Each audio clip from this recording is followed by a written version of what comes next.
Mm. You know, you grow up and you make game-winning shots and it's awesome. You come back the next day and miss a game-winning shot and it's misery. And then the next day comes and you're back playing again. And you understand that life has this cyclical nature where it's, you know, what you do on Monday is fantastic, but then Tuesday is a bad day. But guess what? There's Wednesday. Yeah. So are we just supposed to live our lives like this the whole time?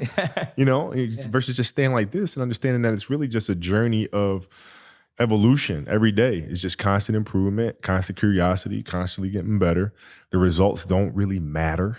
It's the figuring out that matters. Yeah. And we all get obsessed about the results. Yeah. Like we get obsessed about like the output, Yeah. not the input, of not figuring it out and not like changing things. What you said, trial and error, like the experimenting. Yeah. We forget to do that. It's unfortunate, man. Like I've seen a lot of players, especially now, you know, in youth basketball dealing with that. You have players that are like bigger and faster and stronger, and you know their coaches are just coaching them for results. You know, we're just going to use your size that because you're bigger than every other 12-year-old out there to dominate today, but they're not growing, right? So they're just based on that result, but they're not focused on growing this young child into becoming a better athlete, and through that, teaching them how to become a more well-rounded person. And we're missing that.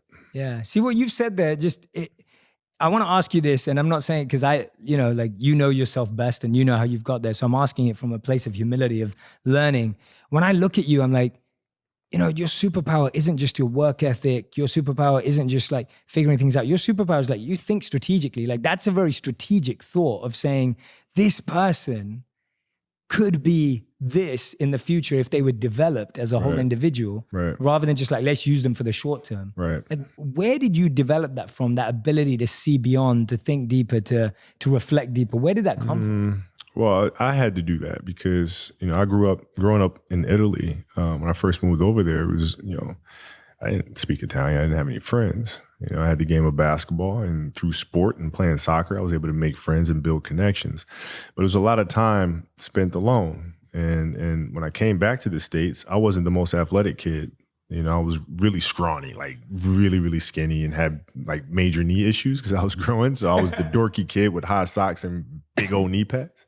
It's fashionable now. It's fashionable now. It wasn't then. It wasn't then. And so I had to look long term, because in the here and now, I couldn't compete with these kids. I mean, there was kids that were like 12 years old with beards. Like I can't. What am I supposed to do with that? Like